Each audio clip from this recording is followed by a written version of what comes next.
समय साराई स्वानुभूत्या चकास्ति चित स्वभावाय भावाय सर्व भावांतरच्छदि वंदित्व शब्द सद्दे धूमचल मरो वयम गयम पत्ते मोक्षामी समय पाहुड़ मनो स्वे केवली।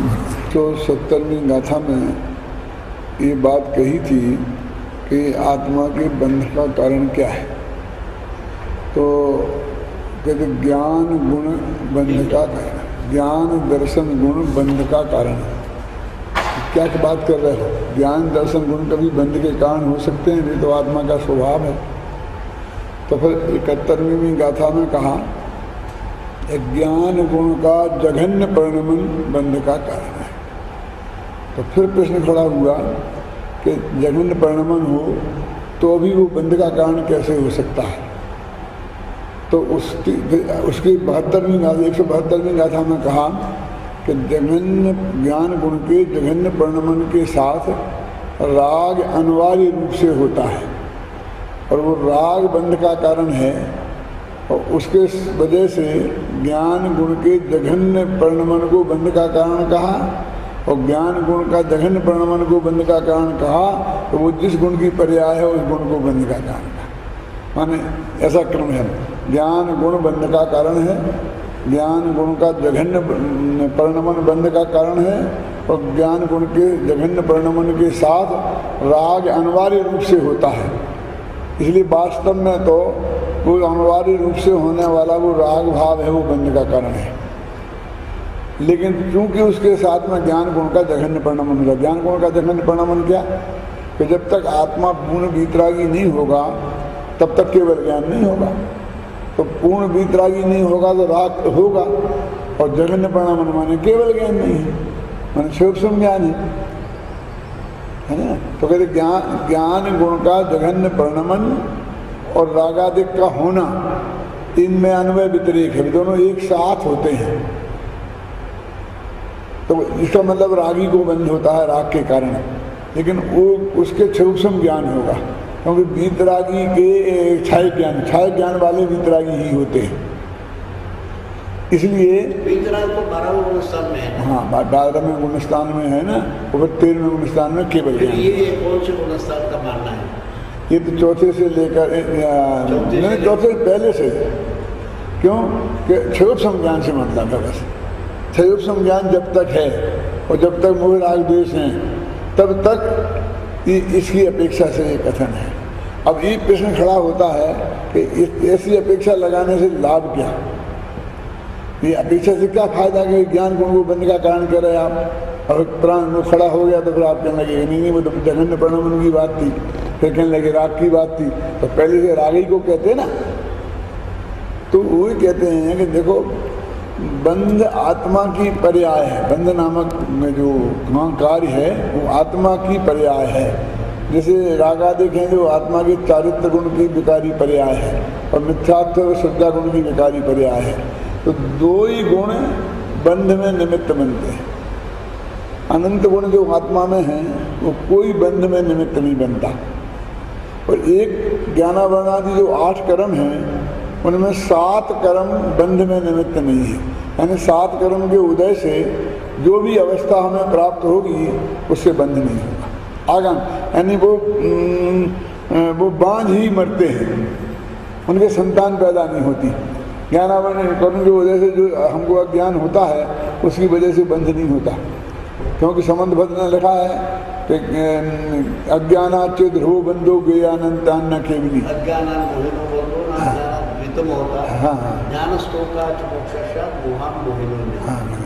तो इस दृष्टि से वो ज्ञानावरणी कर्म के वजह से जो अधिक अज्ञान होता है वो बंध का कारण नहीं है। ज्ञान बंध का कारण नहीं। हाँ, ज्ञान बंध का कारण नहीं है। हो गया। अब वो कहते दर्शनावरणी कर्म की वजह से जो आदर्शन होता है वो बंध का कारण नहीं है। फिर वेदनी की वजह से जो सुख दुख सामग्री मिलती है वो बंध का कारण नहीं है। फिर नाम कर्म की वजह से जो आपको शरीर मिला है अच्छा बुरा वो भी बंध का कारण नहीं है। नीच गोत्र ऊंच गोत्र का उदय में जो चीज मिली है वो भी बंध का। मैंने 7 कर्म उदय में आते हैं और फल देते हैं, लेकिन उस फल के कारण आगामी कर्म नहीं बनता। तो कर्म का सिलसिला आगे नहीं बढ़ता। तो आगामी कर्म का सिलसिला बढ़ता है काय से कि जो मोहिनी कर्म के उदय से दर्शन मोहिनी और चारित्र मोहिनी, जो मिथ्यात्व और रागादिक भाव होते हैं, कषाय भाव होते हैं, उन सबके कारण बंध होता है। ये बंध के कारण है ना मिथ्यात्व, अवृत्ति, प्रमाद, कषाय और योग। तो योग को छोड़ दो आप, क्योंकि उससे तो प्रकृति प्रदेश बंद होता है, वो ना के बराबर है। तो अब चार हुए, मिथ्यात्व, अवृत्ति, प्रमाद और कषाय। मिथ्यात्व तो है दर्शन मोह की परिणमन और निमित्त से हुआ ना, और आत्मा के दर्शन गुण का, ज्ञान श्रद्धा गुण का। और अवृत्ति, प्रमाद और कषाय, ये तीन चारित्र गुण के विकार हैं। तो अब आत्मा की तरफ से लगाएं तो दो ही गुण का परिणमन, अल्प परिणमन, विकारी परिणमन, ये बंध में निमित्त होता है। कर्म की तरफ से लगाएं तो एक ही है, मोहिनी कर्म, दर्शन मोहिनी और चारित्र मोहिनी है ना। क्या होता है कि जो हमारे मिथ्यात्व राग द्वेष हैं, इनके कारण बंध होता है, लेकिन वो आठों ही कर्मों में बढ़ जाता है। आठों कर्मों का बंध इन्हीं एक ही के कारण होता है, मतलब अकेले मोहिनी कर्म के उदय में होने वाले कार्य में। और जो भी मिलेगा तो उसका फल मिल जाएगा, जैसे अघातीय कर्म का संयोग के रूप में और घातीय कर्म का व्यवकार के रूप में, लेकिन तो आगामी बंध का निमित्त नहीं बनेगा। फिर एक तो बात नक्की हो गई ये कि मोह राग द्वेष के कारण बंध होता है। जैसे कहा ना, बंधे एक रागादि अशुद्ध उपयोग से, कर्म सोना बंध, कारमान बरगना सो जग में न बंधे जीव बंधे न कदापि मन बचकार योग सो, चेतन अचेतन की हिंसा सो न बंधे जीव बंधे न ही पंचेंद्रिय के भोग सो। योग सो अबंध जिन नहीं, कर्म सो अबंध सिद्ध, योग सो अबंध जिन, हिंसा सो अबंध साधु, ज्ञाता विषय भोग सो, और इत्यादि वस्तु के मिलाप सो न बंधे जीव बंधे एक रागादि अशुद्ध उपयोग सो। ये बनारसी दास जी का बंध अधिकार में छंद आया है। इसका अर्थ है कि 8 कर्मों से आत्मा बंधा नहीं है। कई विचित्र बात, दुनिया ने 8 कर्म से बंधा है। कर्म जाल वर्गनाशो जग में न बंधे जीव। क्यों कि यदि बंधता होता तो जहाँ सिद्ध भगवान है वहाँ पर कारमान वर्णना ठसाठस भरी पड़ी है, तो सिद्ध भगवान को भी बंद होना चाहिए। और वहीं निगोदिया भी है, सिद्ध भगवान जहाँ हैं उसी आकाश के प्रदेशों में निगोदिया भी है, और वो कर्मों से बंधता है और सिद्ध भगवान नहीं बनते। तो यदि कर्म से बनता होता तो दोनों के साथ एक सा विवाद होना चाहिए था, लेकिन निगोदिया के मोह राग द्वेष इसलिए बनता है और सिद्ध भगवान के मोह राग द्वेष नहीं इसलिए नहीं बनते। तो कर्म सो अबंध सिद्धि, तो मिला बंधे ना ही मन बच काय योग सो, मन वचन काय की चंचलता के कारण ही बंधन को प्राप्त नहीं होता। अपन तो सब यही मानते हैं। वो कहते हैं कि अनंत भगवान का जो योग है वो अपन सबसे ज्यादा चंचल होता है, आत्मा के प्रदेशों का कंबल। शास्त्र में गणना योग में ये सब बात है। तो अनंत भगवान का योग इतना चंचल है, फिर भी उन्हें कर्म का बंध नहीं होता। इससे मालूम पड़ता है कि मन वचन काय की चंचलता से कर्म नहीं बनते। फिर तीसरा, चेतन अचेतन की हिंसा सोना बंधे जीव। चेतन की हिंसा और अचेतन की हिंसा। अचेतन की हिंसा क्या है? जैसे एक मूर्ति है, आपने उसे गुस्से में तोड़ दी, आपने पुतला जलाया रावण का अथवा मिनिस्टर का, तो ये सब अचेतन की हिंसा है वास्तव में। तो चेतन अचेतन की हिंसा सोना, इससे भी जीव नहीं बनता है। क्यों? उसमें लिखा है कि फिर यदि बंधे तो ईरिया समित पूर्वक चलते हुए मुनिराजों को बंद होना चाहिए। क्या? कर्म सो अबंध सिद्ध, योग सो अबंध जिन, हिंसा सो अबंध साधु, और ज्ञाता विषय भोग सो। कि 5 इंद्रिय को भोगों से भी जीव नहीं बनता है। कि क्यों? कि सम्यक दृष्टि को आता ना, सम्यक दृष्टि के ज्ञानवंत के भोग निर्जरा हेतु हैं, अज्ञानी को वही कर्म फल देते हैं। इसकी क्या अपेक्षा है अपन कल बात करेंगे, क्योंकि आगे अध्याय है। लेकिन ये 4 चीजें बताएं तो अभी समझो आप कि कितनी गजब की बात है। कर्मों से आत्मा नहीं बना है, सब मानते हैं ना कर्मों से बना है। अब फिर मन वचन काय की चंचलता से नहीं बना है, सब मानते हैं उनसे बना है। फिर चेतन अचेतन की हिंसा से नहीं बना है, और 5 इंद्रिय के भोग से।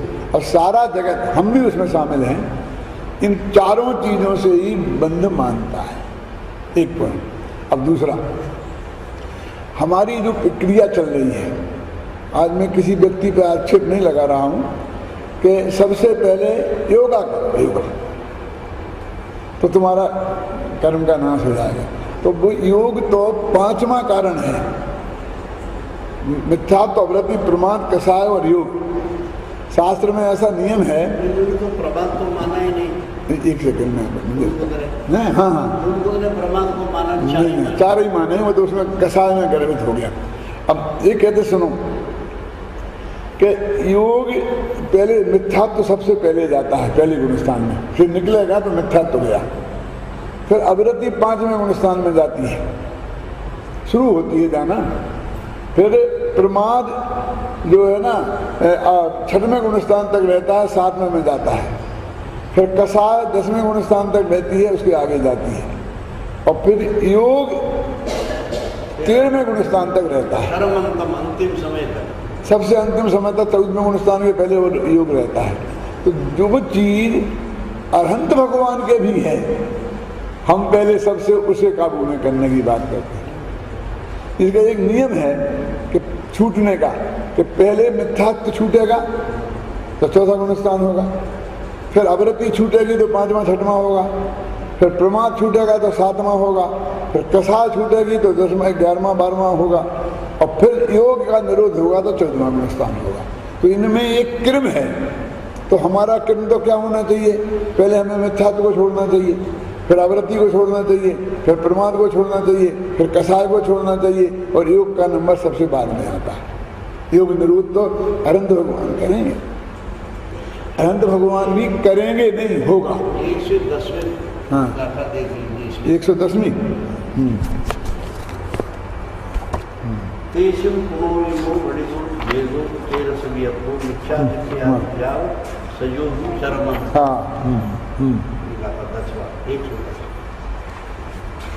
मिथ्यादित्य जाओ संयोग्यस्य चरमं। ये भी अच्छे मिथ्यादित्य जाओ संयोग्यस्य चरमं। 110वां प्रश्न नंबर 110 में तेसुम प्रणोदीयमो भणिदो व्यपो मिथ्यादित्य आदि जाव संयोगी चरमंतम एदे अतेदनाकुल पुगल कम्म सुदसुतम। अंतिम क्षण तक चरमंतम, चरमंतम अनंत तक, 13 गुणस्थान के अंत तक योग रहता है। और 14वें में पहले समय में योग खत्म हो गया, योग होता है। अब मैं ये कह रहा था कि कृमि नाश का ये है, और हमारे यहाँ क्या चलता है उपदेश में, एक तो योगा की प्रवृत्ति आजकल बहुत ज़्यादा चल रही है, बस मन वचन काय को काबू में करो। अब मन वचन काय तो जड़ का परिणमन है, शरीर की क्रिया है, और जड़ का परिणमन का कर्ता ही भगवान आत्मा नहीं है। एक दिन देव का कर्ता नहीं है ना, अभी आएगा, तो उसमें तुम कुछ कर ही नहीं सकते। सच्ची स्थिति तो ये है। अब उसमें करने का प्रयत्न करो, और फिर आगे बढ़े तो कषाय छोड़ो। और जो कषाय 10वें गुणस्थान के अंत तक रहती है, उसे छोड़ने की बात करता हूँ। पहले गुणस्थान में जब मिथ्या छूटा तभी अनंतानबंदी कषाय छूटती है, मैं ये नहीं कहता हूँ, लेकिन अंत तो वहीं जाती है ना। तो जो चीज़ें अंत में जाती हैं, जो अरहंत सिद्ध भगवान जो काम करते हैं, वो काम करने के लिए कहते हो, और जो समष्टि बनने के लिए करना है उसकी कोई बात ही नहीं करता कि मिथ्या बंद का कारण है, उसकी कोई बात करें। तो दूसरी अनंत भगवान भी 4 अघातिया कर्म को नाश करने के लिए, अयोगी होने के लिए कुछ करते नहीं, थोड़ा नहीं कि क्या नहीं करते, क्योंकि वो बुद्धि पूर्वक कुछ नहीं करते। वो सहज जब उनका काल आता है ना, तो वो ऑटोमेटिक तरीके से जब 13वें 14वें गुणस्थान हो गए मोक्ष चले जाते हैं। माने वो ये कोशिश नहीं करते हैं कि जब मेरा मोक्ष जाने का काल है, कोशिश करके 5 मिनट पहले चला जाए। पर वो तो अंत आ ही गया है, और उनके केवल ज्ञान में झलक रहा है कि 4 वर्ष बाद, 5 वर्ष बाद, 12 वर्ष बाद, इतने मिनट में मेरा मोक्ष हो गया, बस निर्विकल्प हो गए भी। मतलब उनके बारे में कुछ भी करने का उन्हें कोई विकल्प नहीं है, और मोक्ष में जाने की जल्दी भी नहीं है। समय पहुंच जाएंगे, क्योंकि वो तो निर्विकल्प होगा ना। तो जिस काम के लिए अनंत भगवान भी प्रयत्न नहीं करते, हम उसके लिए प्रयत्न करते हैं। तो अब वो ही कहते हैं सबसे पहले तो छोड़ने का है मिथ्यात्व, फिर अवरति, फिर प्रमाद, फिर कसाय और फिर योग। तो ये 5 चीजें हैं। अब अपने में उसकी बात करता हूँ जो महाराज जी ने बताया ना 170, 71, 72, उसमें क्या कहते हैं कि अभी हमने नक्की किया कि हमारे अंदर में ये विकार हुआ, राग द्वेष मोह का भाव हुआ, जरा समझना। तो इसका कर्ता कौन है ये डिसीजन करो, क्योंकि यदि हम इसके कर्ता हैं तो हम जिम्मेवार हैं छोड़ने के लिए। तो एक द्रव्य दूसरे द्रव्य का कर्ता नहीं है, ये तो पहले बताया। फिर जीवा उसमें सर्वश्रुत ज्ञान अधिकार की 308, 309, 310 और 311 इन 4 गाथाओं के हेडिंग है कि अब आत्मा को अकर्ता सिद्ध करते हैं। और इसकी टीका के अंत का निष्कर्ष वाक्य है अतो आत्मा अकर्ता अवतिष्ठति, कि अब आत्मा अकर्ता सिद्ध हो गया, आत्मा करता नहीं। तो वहां क्या लिखा है? पर द्रव्य का, पर द्रव्य का आत्मा करता नहीं है, ये सिद्ध किया। तो पहले पर द्रव्य में और अपने में बीच में एक वज्र की दीवार खड़ी होगी अत्यंत भाव की, क्योंकि 2 द्रव्यों के बीच में अत्यंत भाव है। और अत्यंत भाव का अर्थ होता है कि ना तो उसमें एकत्व हो, ना उसमें ममत्व हो, ना उसमें कर्तृत्व हो और ना उसमें भोक्तृत्व। ये 4 चीजें का निषेध हो तो उसे बोलते हैं अत्यंत भाव। सिर्फ एक जान ना हो सकता, हम उसे जान सकते हैं, हमारा उसका ज्ञेय ज्ञायक संबंध हो सकता है और कोई संबंध उसका हमारे साथ नहीं हो सकता। उसका नाम है अत्यंता भाव की वज्र की दीवार। तो पहले तो पर के कर्तृत्व के निषेध के लिए वज्र की दीवार खड़ी करो अत्यंतम भाव की। क्यों करना जरूरी है कि हम नहीं तो पर के करने के विकल्प में जिंदगी भर उलझे रहेंगे, तो हम आत्मा का कल्याण कैसे करेंगे? हमारा उपयोग पर पे क्यों जाता है? इस मान्यता के कारण जाता है कि यदि ये काम मैं नहीं करूंगा तो कौन करेगा और सब काम बिगड़ जाएगा। तो ऐसी मान्यता वाले का 1 सेकंड भी पर पैसे उपयोग नहीं हट सकता। कल्पना करो एक छत है और मैंने ऐसा हाथ लगा करके उसे इस पर हाथ लगा दिया। अब मेरे को ये भ्रम हो गया कि ये हाथ हटाऊंगा तो छत गिर जाएगी और मैं अपने हाथ से ही छत को रोके हुए हूँ। तो बोलो मैं हाथ कब से हटा सकता हूँ? क्योंकि हाथ हटा जाता है कितना ही दर्द हो, लेकिन मैं बराबर ऐसा हाथ रखूंगा। लेकिन यदि भगवान के कहने से या किसी के कहने से मुझे भरोसा हो जाए कि भैया तेरे से नहीं, वो तो अपने आप रुकी हुई है, तेरे हाथ लगाने से कुछ नहीं होता है, और मुझे पक्का भरोसा हो जाए तो 1 सेकंड भी मैं ऐसा हाथ रखूंगा, नीचे कर लूंगा। ऐसे ही ये समझता है मेरे किए पर में कुछ होता ही नहीं। कोई देश में उसका पत्ता नहीं हिलता, कोई कहता समाज में मेरा पत्ता मेरे बिना नहीं मिलता, तो कोई परिवार का सम्राट बना हुआ है, परिवार में उसके बिना पत्ता नहीं हिलता, कोई अपना ही बना हुआ, शरीर का बना हुआ है, मैंने शरीर को संभाल के रखा। तो ये परद्रव्य के जो कर्तृत्व बुद्धि वाला मामला है, ये इतना खतरनाक है कि आत्मा को आत्मा में जाने नहीं देता। क्योंकि वो हटता है जैसे मैंने इस पर से उपयोग हटाया और अपने में गया और सब लुट गया।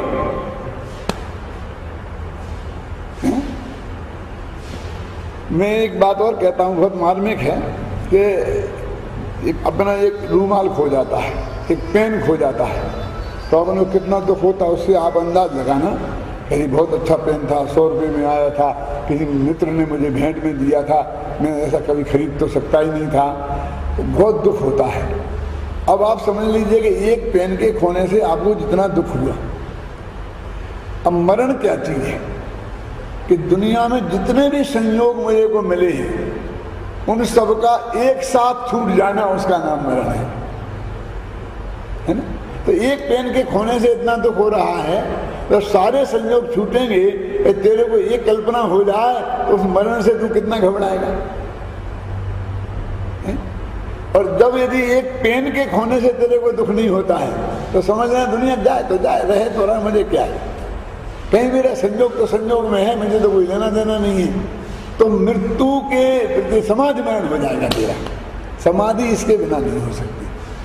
क्योंकि जब तक पर के वियोग की आशंका है और उससे जो आक्रांत होता है तो तुम मरने के लिए तैयार नहीं हो सकता। तो ये कहते हैं कि जब तक परद्रव्य का कर्तव्य तो हमारे माथे पर रहता है तब तक उपयोग अंदर नहीं जा सकता, इसलिए आत्म ध्यान नहीं हो सकता। इसलिए आत्मज्ञान की पहली शर्त है कि एक द्रव्य दूसरे द्रव्य का करता धरता नहीं। अब एक बात पूरी हुई कि हमने ये निर्णय कर लिया अपने दूसरे के स्पर्श ही नहीं करते। हाँ, कैसे हो सकता है? अब अवध स्पष्ट है। आज भगवान आत्मा ने को परद्रव्य ने आज तक छुआ ही नहीं है, बांधने की बात तो कैसे। इसमें भी एक बहुत मार्मिक तर्क है। ये तर्क है कि स्पर्श होने के लिए स्पर्श गुण चाहिए। जिस द्रव्य में स्पर्श गुण होगा वो ही किसी को छू सकता है और उसे ही कोई छू सकता है। जिसमें स्पर्श नाम का गुण नहीं होगा उसे कोई छू नहीं सकता और वो किसी को नहीं छू सकता। तो आत्मा में स्पर्श नाम का गुण नहीं है, पुद्गल में स्पर्श नाम का गुण है, इसलिए पुद्गल ही दूसरे को छूता है और पुद्गल को ही दूसरा छूता है। और जो छूता है वो ही बनता है। स्पर्श के बिना, छुए बिना तो कोई किसी से बन नहीं सकता। क्यों जी भाई साहब, ये उंगली दो आपस में छुई नहीं तो चिपक जाएंगी। इनमें इतनी दूरी रहे तो चिपक नहीं सकती ना। तो जो छूता है वही चिपकता है, इसलिए कहते हैं आत्मा अवध स्पष्ट है। वो 14वीं गाथा भी बहुत ही मार्मिक है। उसे 2 मिनट महाराज उसके बारे में बोलना चाहता हूँ, 14वीं गाथा के बारे में। वो इसमें कहते हैं कि आत्मा अवध है, अवध स्पष्ट है, अनन्य है, नियत है, अवशेष है और असंयुक्त है। 5 बोल दिए। तो एक एक का क्या अर्थ है? अवध स्पष्ट है माने पर के संयोग से रहित है। अब अनन्य है माने क्या? ये जो मनुष्य आदि व्यंजन पर्याय हैं, जिसे द्रव्य पर्याय भी बोलते हैं, मैं मनुष्य हूँ, मैं त्रिंच हूँ, मैं नारकी हूँ, मैं देन हूँ, तो इन पर्यायों में मैं अन्य नहीं हुआ, बल्कि इन सब में अनन्य रहा, मन एक रहा। महावीर ऐसे बात उन्होंने भी इतनी टुटाई हुई। हाँ, आत्मा अपना स्वभाव को नहीं छोड़ा। मारीची महावीर है और मारीची महावीर है, इसका नाम है अनन्य है। मनुष्य मर के देव हुआ, तो ये मनुष्य अन्य है और देव अन्य है। तो कहते ये बात सही नहीं है। जो आत्मा मनुष्य में है वो ही आत्मा देव में है। तो मनुष्य और देव अन्य नहीं है, तो वे अनन्य है, इसका नाम है अनन्य। दूसरा बोल, एक पहला तो हुआ था कौन सा? अवध स्पष्ट, और दूसरा हुआ अनन्य। तो अब ये कहते देखो कि जो मनुष्य और देव पर्याय है उसमें से हमारा अपनापन टूटना चाहिए, और उन दोनों में जो कॉमन आत्मा रहा उसमें हमारा अपनापन जुड़ना चाहिए, तो हमारा काम होगा ना। अब इसका फल देखो कि मारीच के बारे में जब हम सोचते हैं तो हमको गुस्सा आता है, क्योंकि हमारे पहले भगवान ऋषभदेव, उनका विरोध किया उसने, है ना। उनके सामने दुकान खोली और उन्हें कहा ये तो इंद्रजालिया है, तो हमें गुस्सा आता है। फिर जब महावीर की तरफ देखते हैं तो कहते अरे वो तो वही केवल ज्ञानी हमारे भगवान है, तो हमें राग आता है। तो दोनों पर्यायों की तरफ देखा तो एक की तरफ देखा तो द्वेष आया, एक की तरफ देखा तो राग आया। अब उसी जीव की कहते भैया जो मारीच था वो ही महावीर है, जो महावीर है वो ही मारीच था, किससे करना राग और किससे करना द्वेष? तो वीतराग भाव समता भाव जगता है। तो वो कहते अनन्य जानने से समता भाव जगता है और अन्य जानने से राग द्वेष जगता है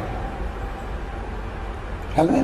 पर्याय की दृष्टि से देव और मनुष्य अन्य हैं और दिव्य स्वभाव की दृष्टि से अनन्य है। तो वो कहते हैं कि 14वीं गाथा में कि ऐसे अनन्य आत्मा ध्यान का ध्येय बनता है, अन्य आत्मा ध्यान का ध्येय नहीं बनता है। तो पहले अबद्ध स्पष्ट, जिसे कर्मों ने छुआ नहीं है, जिसे कर्मों से बंधा नहीं है। दूसरा जो अन्य नहीं है। अब तीसरा है नियत। तो नियत है षटगुणी हानि वृद्धि से रहे।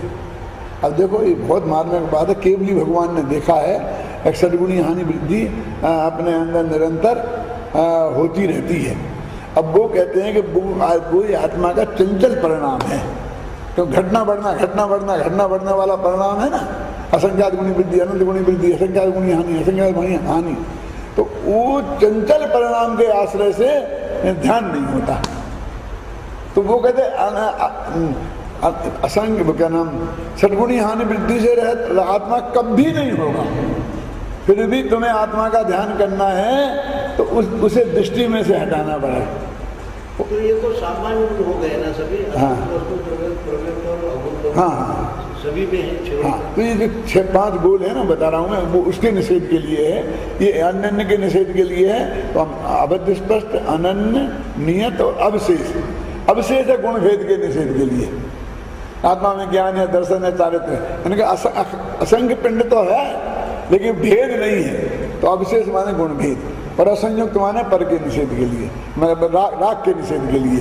तो ये 5 बोलों में ऐसा आत्मा जो राग रहित है, जो सद्गुणी हानि वृद्धि से रहित है, जो नर आदि पर्यायों से रहित है, जो कर्मों से छुआ नहीं है, बंधा नहीं है, और अविशेष हो गया, और अनंत गुणों का अखंड पिंड है, गुण भेद और प्रदेश भेद जिसमें नहीं है, ऐसा भगवान आत्मा ध्यान का ध्येय और दृष्टि का विषय है। इसमें अपनापन करने से सम्यक दर्शन की प्राप्ति होती है। ये 14वीं गाथा का सार है, 2 मिनट में मैंने बताया।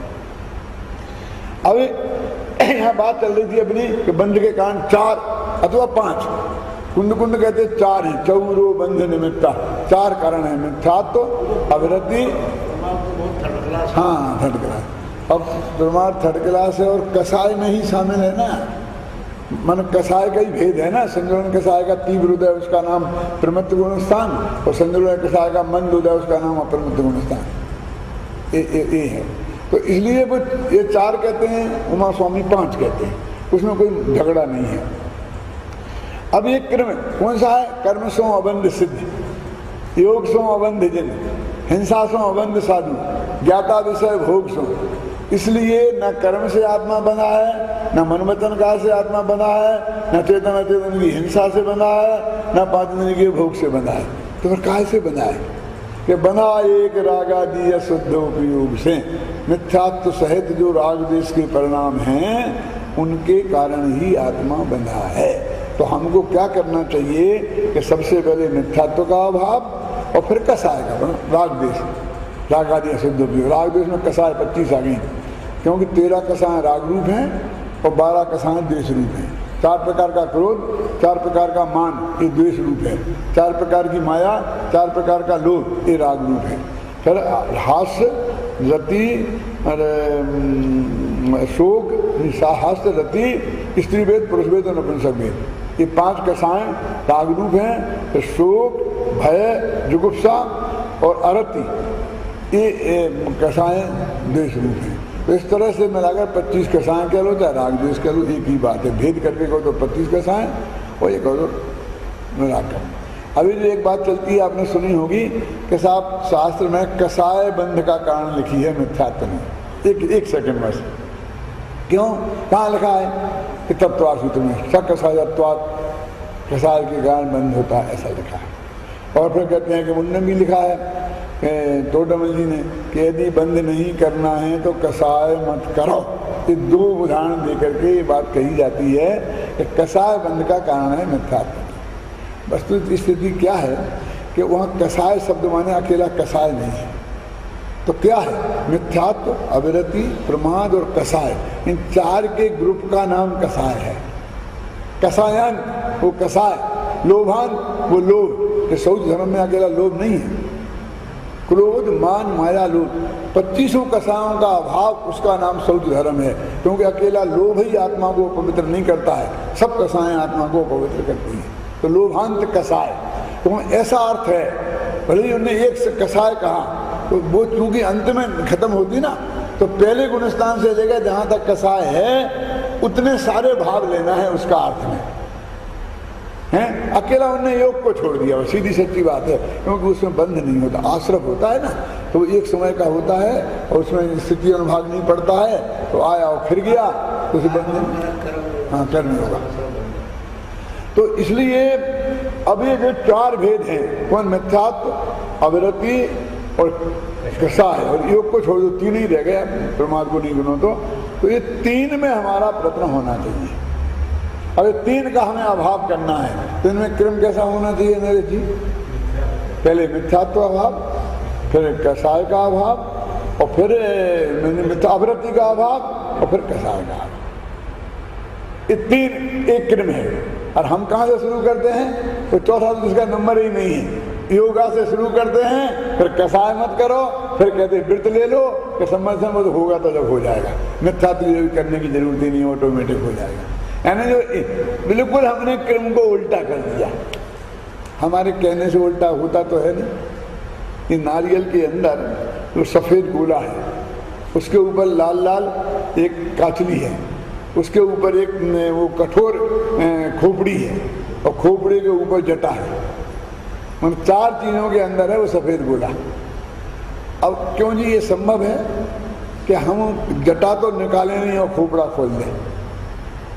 वो इतने मजबूत होते हैं, कितनी पिटाई करो, जब तक वो है जब तक नहीं खुलेंगे। उनको छील के अलग करो, फिर निकालो, खोपड़ा खुलेगा। फिर खोपड़ा खोले बिना वो लालिमा निकाल सकते हैं क्या? और लालिमा निकाले बिना सफ़ेद तक पहुंच सकते हैं?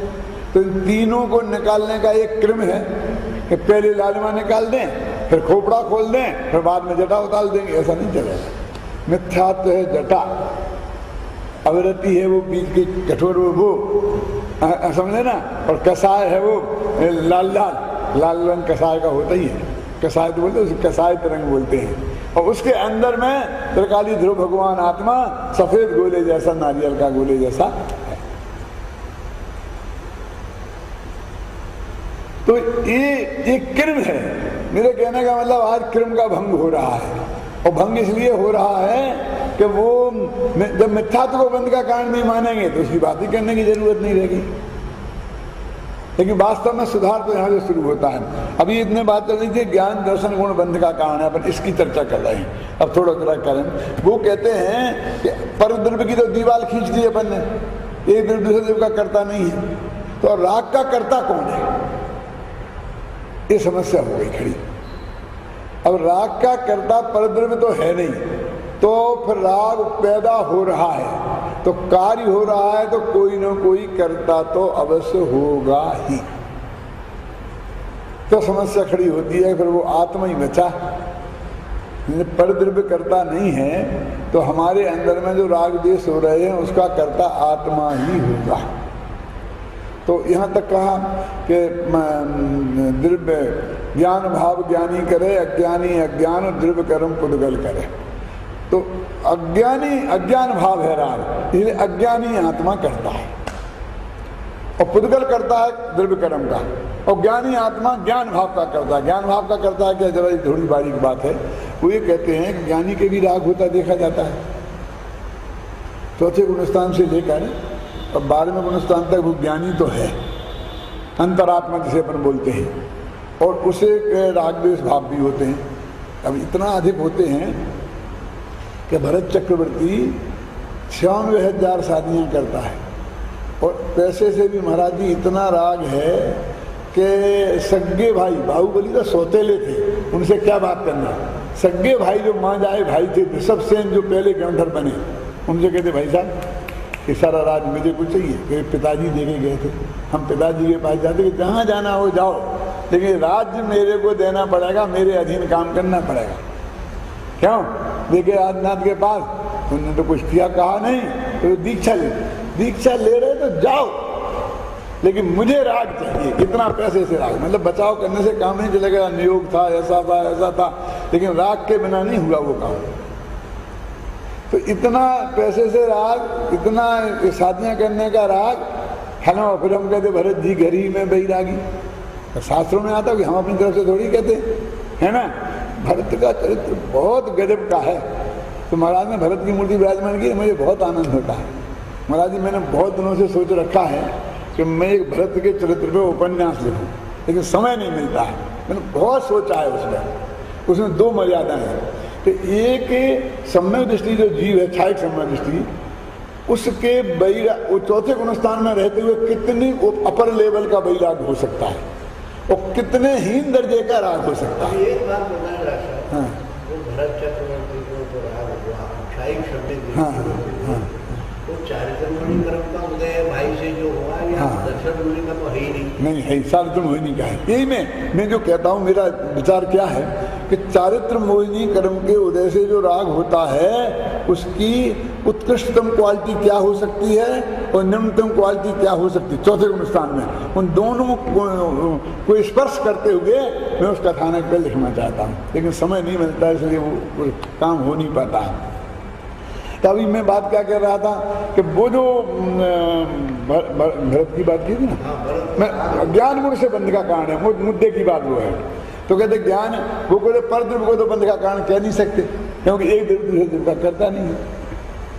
तो अब अपने आत्मा रह गया, तो अपना आत्मा जो सर्वज्ञ भगवान है, केवली भगवान है, सिद्ध, उन्हें तो बंध होता नहीं। तो जिनको बंध होता है तो या तो समझ लो मिथ्या दृष्टि को होता है, और या सम्मत दृष्टि भरत चक्रवर्ती जैसे हैं तो उनको भी चारित्र मोहजन्य बंध राग होता है। तो वो कहना चाहते हैं कि वो एक रागादि भाव, माने मिथ्यात्व सहित रागादि और अकेले रागादि, ये वास्तव में बंध के कारण है। अब वो ये कहते हैं कि ये बंध के कारण है, ये तो पर्याय हैं, तो ये तो पर द्रव्य के बंध के निमित्त कारण हो सकते हैं। अब ये जो रागादि भाव हमारे अंदर हुए हैं, इनका कारण कौन, इनका कर्ता कौन? तो उन्होंने कहा अज्ञान भाव अज्ञानी करे, अज्ञान भाव हो तो अज्ञानी। लेकिन एक बात सुनो, एक और भरत चक्रवर्ती को तो तुम जाओ या तुमको बड़ो राग हो गया, इधर भगवान राम जो क्षयिक समय दृष्टि थे, मुझे राज नहीं चाहिए करके, इन दोनों में क्या है? क्या राज नहीं चाहिए? राम ने तो राग नहीं किया सिंहासन के प्रति, हाँ नहीं किया, हाँ, और इधर भरत चक्रवर्ती ने किया, हाँ, वो भी क्षयिक समय, इनका राग कैसे? बहुत बहुत बहुत मार्मिक महाराज जी ने प्रश्न उठाया है। अब मैं 4 आदमी प्रस्तुत करता हूँ। एक क्षयिक संबंध दृष्टि सर्वार सिद्धि का अहमेंद्र, एक क्षयिक संबंध दृष्टि लोकांतिक देव, एक क्षयिक संबंध दृष्टि स्वधर्म स्वर्ग का इंद्र, और एक क्षयिक संबंध दृष्टि भरत चक्रवर्ती।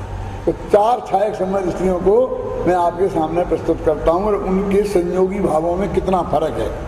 तो भरत चक्रवर्ती ने 96,000 शादियाँ करी, और एक खतरनाक बात यह है कि जिस दिन केवल ज्ञान हुआ ना ऋषभदेव को, उसी दिन इन्हें चक्र रत्न की प्राप्ति हुई। तो केवल ज्ञान की पूजा एक दिन में करके और फिर लड़ने निकल गए 60,000 वर्ष तक। यहाँ भगवान की दिव्य ध्वनि खिड़ती रही और ये वहाँ लड़ गए। मैंने अभागा भरत नाम की कहानी लिखी है महाराज, आप कुछ भी कहो, मेरी किताब में है। उसमें यही बताया कि माँ उससे कहती है मेरा बेटा कितना भाग्यवान है, तो वो कहती माँ क्यों मेरे को मक्खन लगाती है, असली भाग्यवान तेरा बेटा ऋषभ सेन है कि मैं, जिन्हें रोजाना भगवान की दिव्य ध्वनि 3 सेन सुनने को मिलती है। और रात के 12 बजे भरत जी गए और वहाँ भगवान की दिव्य ध्वनि खिली, इसलिए वो कहते भोग तेरे लिए भगवान 12 बजे बोले, तू कितना भाग्यवान है कि मैं सबसे बड़ा अभागा हूँ कि दिन में सुनने को मौका नहीं मिलता है, रात में जाना पड़ा। और भगवान को रात में मतलब ये हुआ, ये अच्छी बात नहीं है। माँ तू मेरे को ज़्यादा मक्खन नहीं लगा, मैं भाग्यवान नहीं हूँ, अभागा हूँ, भाग्यवान तो ऋषभ सेन है। मेरे कहने का मतलब उस पीरियड में वो लड़ने को गया, वो कितनी राग की जो तीव्रता मंदता होगी, वो सब चारित्र मोहजन्य है, श्रद्धाजन्य, मिथ्यात्व का राग नहीं है। तो चारित्र मोहजन्य राग भी कितना खतरनाक हो सकता है, वो उसकी बात अपनी बात चलती है। अब मुद्दे की बात यह है कि सम्यक दृष्टि के जो चारित्र मोहजन्य राग विद्यमान है उसका कर्ता कौन? मिथ्या दृष्टि का तो अज्ञानी हो गया कर्ता। भरत चक्रवर्ती जैसे लोगों के जो राग है उसका कर्ता कौन? तो उसका कर्ता ये कहते हैं ज्ञान गुण। तो अपने को नहीं बताना पड़ेगा, दूसरे को कैसे कहें? जगन विज्ञान। हाँ, अब जब ज्ञान गुण कहा तो उन्होंने कहा क्या बात करते हो, ज्ञान गुण का वर्णमन है तो फिर केवली भगवान को क्यों होना चाहिए बंद? तो उन्होंने कहा नहीं, जगन्य परिणमन। जगन्य परिणमन माने स्वरूप संज्ञान, कि जगन्य परिणमन हो, ज्ञान कम हो ज्यादा हो, इससे क्या फर्क पड़ता है? कम ज्ञान बंध का कारण नहीं है। कोई अज्ञानाचे ध्रुवो बंधो किया अनंतान्न केवली। तो उन्होंने कहा भैया जब ज्ञान कम होता है तो उसके साथ में अनिवार्य रूप से राग होता है। अब वो राग बंध का कारण है तो उसके साथी होने की वजह से ये भी बदनाम हो गया। दूध कलारन हाथ लख मद समझे सब ताई। और ये गुण जिस गुण का परिणमन है, तो जब ये पर्याय जघन्य परिणमन यदि बंध का कारण है तो वो किस गुण की पर्याय है? कि ज्ञान गुण की, इसलिए ज्ञान गुण बंध का कारण। तो यहाँ भगवान राम को जगन्य गुण परिणाम जो हुआ कि राग नहीं, हाँ, के प्रति वो आपने बताया महाराज कहते कि उसको राग नहीं हुआ, तो राग हुआ, युद्ध करते रहे, भाग गया, तब भी कोई दया नहीं आई। हाँ, और ये बोले ये ले लो भैया मैं जा रहा हूँ। तो ये महाराज फिर उनको लक्ष्मण सुनो, उदय नहीं था। लक्ष्मण मरे तो 6 महीने कंधे पे रखे रहे, इतना राग था राम वो को। राग किसी को भाई को था, किसी का संपत्ति पे था, लेकिन राग था उसी टाइप का। सिंहासन के प्रति राग न हो। हाँ, सिंहासन के प्रति नहीं, वहाँ सिंहासन के प्रति राग हो गया और युवा सिंहासन के प्रति राग नहीं है। इसमें भी एक बहुत राजा थे। मार्मिक बिंदु है कि सम्यक दृष्टि तो एक साथ लाखों हो सकते हैं, चक्रवर्ती तो एक ही होगा। तो एक ही आदमी का राग बनेगा, वही बनेगा। बाकी भी सम्यक दृष्टि हैं, वो उनको नमस्ते ही करेंगे, उनकी आज्ञा में चलेंगे। और मैं तो इससे आगे भी कहता हूँ कि मिथ्या दृष्टि हो मालिक, और सम्यक दृष्टि उसका वो हो सकता है। क्यों कि संबंध एक राजा हो गया, अर्ध चक्रवर्ती नारायण है, पृथ्वी नारायण है, कोई भी नरक जाने वाला है ना, और वो तो मालिक है। और उसी भर जो मोक्ष जाने वाले इंद्रजीत, कुंभकर्ण सब उनके अंडर में है, और उनकी हाथ जोड़े खड़े हैं। तो जगत का पुण्य पाप का हिसाब अलग है, और आत्मा के धर्म की परिणति का हिसाब अलग है। देखिए, पुण्याश्रम कथा में में एक बात आ गई, जब राम लौटे तो उन्होंने कहा भैया भरत ने तो कहा भैया भरत ने कहा मैं अपने रहूँगा घर में। तो जब वो भैया ये चले नहीं जाए, मैं आया और ये चले जा रहे हैं, इसको जल क्रीड़ा के लिए ले जाओ। जल क्रीड़ा को ले गए तो वो 12 भावना भाते हुए पेड़ के नीचे खड़े हुए, जल क्रीड़ा में उतरे ही नहीं। वो भरत जब ये पता चला तो हाथी से उनको ले आए। तो बताओ, पहले जब राम चले गए तब भी राग उनके मन में नहीं था, और जब राम वापिस आए तब भी मन में उनके राग उत्पन्न नहीं हुआ, सत्ता संपत्ति के। ये क्या चमत्कार है? राग का हमारा राग जो है राज्य के प्रति न होकर के अपने पिता की जो प्रतिज्ञा उसके प्रति हो गया, उसके प्रति हो गया, भाई के प्रति हो गया। भरत की बात कर रहा हूँ। हाँ नहीं, मतलब जो पहले बताया, मतलब उनका राम का जो नहीं हुआ तो राज्य के प्रति नहीं हुआ, तो राज अपने पिता के प्रति हुआ, जो प्रतिज्ञा की उसकी पूर्ति में मैं करूँ। भरत की अलग बात है, भरत तो क्या अलग चीज हुई है। पुण्याश्रम कथा में इसमें ये लिखा, महाराज पद्म पुराण में ये लिखा कि जब लौट के आ गए, लक्ष्मण राजा बन गया, राम बलभद्र बन गए, तो लक्ष्मण ने सबको बुलाया, क्या नाम, शत्रुघ्न तुमको मथुरा का राज देना हम चाहते हैं, वहाँ संभालो, ये सब ठीक है। तो सबको कहा, लेकिन भरत को नहीं कहा कि तुम कहाँ का राज संभालो। पद्म पुराण तो असमंजस में रह गए। यानी इसमें से निकलता है कि जब कैकेयी ने भरत को राज देकर के इनको वनवास दिया, तो उसकी खटक लक्ष्मण के हृदय में रही, राम के हृदय में तो नहीं रही।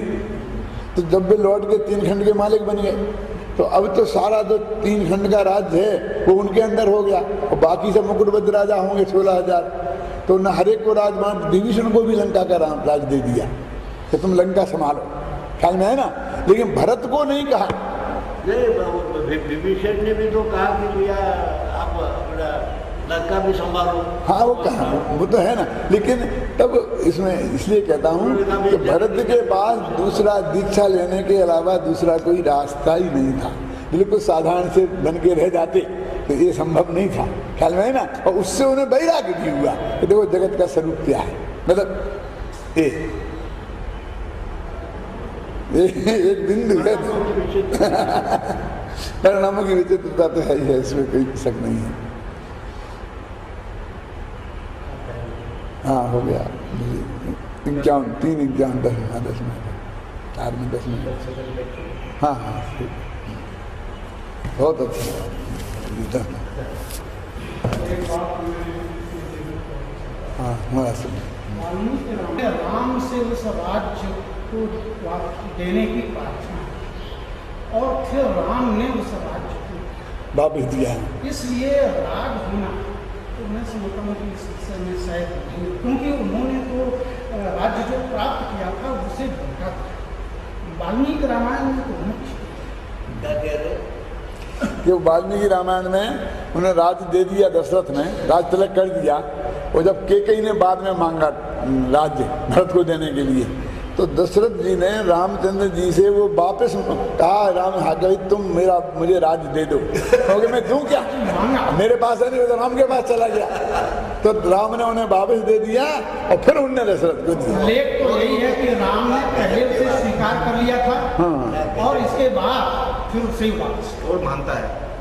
तो इसलिए राज होने की बात शायद उसमें नहीं है। लीला है। देख, एक और मैं मार में बात कहना चाहता हूँ। जैन धर्म का एक खाका है कि उसमें चक्रवर्ती होते हैं, नारायण होते हैं, प्रतिनारायण होते हैं, बलभद्र होते हैं। और उनका एक नियम है कि पहले अर्ध चक्रवर्ती सम्राट प्रतिनारायण होता है, तो उसे मार के नारायण बनता है, और बलभद्र नारायण के बड़े भाई होते हैं। ये तीन चीज़ें बिल्कुल नक्की हैं, पहले राणा त्रिकृष्ण नारायण से लेकर के और नौवें नारायण श्री कृष्ण तक, और हमेशा के लिए परमानेंट नक्की हैं। तो मैं ये कहना चाहता हूँ कि जब रावण 3 खंड का मालिक था, तो उसको तो अपना लक्ष्मण ने मारा, क्योंकि वो शिला उनने ही उठाई थी, वही मार सकता था। तो राजा ऑटोमेटिक लक्ष्मण हो गया। अब राम राजा ही नहीं रहे। अब राम तो बड़े भाई थे, तो उनने एज ए सम्मान बड़े भाई के रूप में वे वहाँ रहे। उनने कहते तुम वहाँ का जाकर आके राज संभालो, तो ये संभव नहीं था बड़े भाई से कहने का। तो भरत और राम से उन्होंने नहीं कहा। अब मैं ये कहना चाहता हूँ कि हिंदू धर्म में राम राजा है, और उनको ही राज दिया गया बाद में भी, और राम ने ही रावण को मारा। अब इसलिए जो ये बहुत बड़ा अंतर जैन धर्म का और हिंदू धर्म का है, और हिंदू धर्म में 2 संस्कृतियाँ आपस में टकराती हैं, तो जो ज़्यादा होती है तो जो कम होते हैं वे ज़्यादा वाली संस्कृति से प्रभावित होते हैं। अब जैनियों के सामने बहुत बड़ा संकट ये था कि राम को राजा, लक्ष्मण को राजा कैसे बने, क्योंकि वहाँ तो सारी जनता के दिमाग में वो सब राम राजा, राजा राम, राजा राम, राजा राम ये बसा रहा। इसलिए आप पूरे पद्म पुराण में वो एक असमंजस देखने में आता है। हर जगह राम हावी हो जाते हैं और लक्ष्मण में, जबकि सम्राट लक्ष्मण है। एक छोटी सी बात बोलता हूँ, सीता जी को द्वारा वनवास किसने दिया था, लक्ष्मण ने कि राम ने? द्वारा जो वनवास दिया ना, जब वो जंगल में भेज के आए, तो वो किसने दिया, राम ने कि लक्ष्मण ने? क्योंकि राजा तो राम लक्ष्मण थे, और सारी जनता तो लक्ष्मण के पास आएगी कि साहब ऐसी ऐसी अन्याय हो रहा है, आप बताओ। मेरा मतलब समझे ना? तो जो कुछ भी डिसीजन लेने का पावर तो लक्ष्मण को है। जो तो ये सभासद हैं, पर उनने इतना कहा मेरे हिसाब से कि भाई साहब क्या करें आप बताओ, इतनी बदनामी हो रही है, अब मैं किससे क्या कहूँ, तो आप बताओ, आज्ञा करो वही करें। समझ गए ना आप? समझ गए ना? और राम ने डिसीजन ले लिया, क्या करें?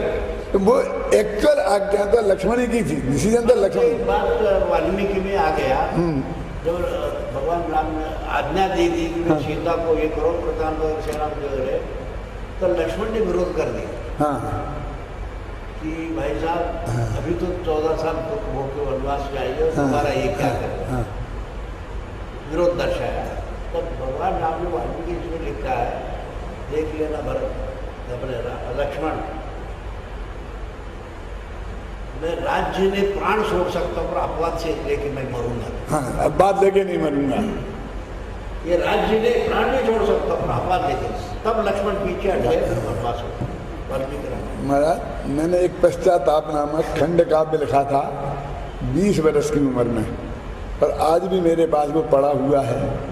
तो उसमें मैंने ये बात लिखने की कोशिश की कि हमारे महापुरुष जो जीवन में उनसे कोई गलती हो जाती है तो सारे जीवन भर वो पछताते रहते हैं जिस गलती के लिए हम लोग उसी गलती के कारण उनको बहुत बड़ा महान मान के पूजते हैं।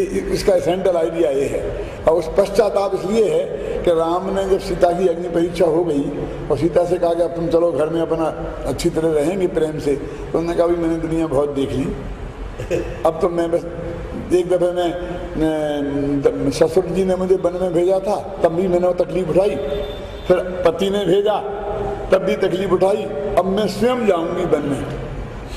जो दूसरों के भेजे जाते हैं वे तकलीफ उठाते हैं, जो स्वयं जाते हैं वो आनंद उठाते हैं। तो वो सीता चली गई तो राम पश्चाताप कर रहे हैं। तो मैंने 100 छंद करीब लिखे हैं कि जिसमें राम का पश्चाताप है, और वो ये बार बार ये कहते हैं कि भले ही हमने न्याय किया, जो कुछ भी किया, लेकिन सीता देवी के साथ महाअन्याय हुआ। आप उसकी तरफ क्यों नहीं सोचते हो जिसके साथ सीता जी यदि वो सिद्ध थी, पवित्र थी, अग्नि परीक्षा से सिद्ध हो गया, तो उन्हें जो सजा मिली वो क्या थी? और ये अग्नि परीक्षा आज हुई, उस दिन कहते निकालने की क्या जरूरत थी, पहले अग्नि परीक्षा देवे तो अब बात मिट जाता। उस दिन उनके दिमाग में नहीं आया, उस दिन यही रास्ता दिखा के उनको हटा दो। वैसे सीता के कि अग्नि परीक्षा जो आज हुई, एक सेकंड, जो अग्नि परीक्षा आज हुई बाद में, तो जितने वर्ष वो लवकुश के बाद में, वो जिस दिन उनको भेजने का प्रसंग आया था उस दिन पहले कहते अग्नि परीक्षा कर लो, है ना, और उसको सीता जी अग्नि परीक्षा देती हूँ, पास हो जाती, बाहर जाने नहीं पड़ता। नहीं, मेरा मतलब समझे ना, ये रामचंद्र जी के मुख में डाला है मैंने, कि वे खुद कह रहे कि राम तेरी समझ में इतनी सी बात क्यों नहीं आई, तेरी समझ में इतनी बात क्यों नहीं आई, तूने उस दिन डिसीजन क्यों लिया। तो मैंने अंत में लिखा उसकी 2 पंक्ति में कि राम, सीता तो चली गई, तो राम कहते हैं कि देखो अभी तक मैंने सीता को छोड़ा था, तो सीता परित्यक्ता थी, आज सीता ने मुझे छोड़ा है इसलिए मैं परित्यक्त हो गया। अब आज से जनता सीता को परित्यक्ता नहीं कहना, राम को परित्यक्त कहना, और जब मुझे जनता याद करे तो मेरे पहले सीता का नाम लेना, बाद में मेरा, इसलिए जनता सीता राम बोलती है, राम सीता नहीं बोलती। वैसे सीता के मन में क्षोभ तो इसका था ही, इसलिए कालिदास ने इस शब्द का प्रयोग किया है। जब लक्ष्मण से सीता ने कहा कि आप अपने राजा राम से ये जाकर के बात कह देना, वाच्य स्वया मद वचनात् स राजा बन्हो विशुद्धामपि समक्षम नाम लोकवाद श्रवणाद हासी सुतस्य किम तत्सदृशं कुलस्य। क्या वो कुल की मर्यादा के अनुरूप है या वैदिक परंपरा के? और ये बात विचित्र लीला है, वो परिणामों की लीला। जब वनवास छोड़ने के लिए कृतांत को सेनापति के साथ गया था, वनवास में छोड़ने के बाद यार कृतांत बत रहे था सीता जी से कि जाते ही मुझे भगवान राम पूछेंगे सीता क्या कहे, कुछ तो बताओ। बोले क्या बताओ, नहीं आप कुछ बताओ। उन्होंने कहा लोकापवाद से मुझे छोड़ दिया कोई बात नहीं, लोक निंदा से लोकाप से धर्म को मैं तो छोड़ देना, मैं भब बिगड़ जाएंगे मेरे छेड़ने से। कृतांत सेनापति अपने सारे राज्य चिन्ह उतार के भगवान राम के सामने रखा। तो ये क्या बात है, मुझे वैराग्य हो गया। बोले क्यों वैराग्य? मैं एक रोटी का आपका नौकर नहीं होता तो मेरे हाथ से सीता को आप छुड़ा, उस प्रायश्चित के लिए मैं सन्यासी, ये काम मुझे नहीं करना पड़ता। लक्ष्मण ने लौट करके संदेश दिया, बताया कि मैं आपके निर्देशानुसार छोड़ करके आ गया।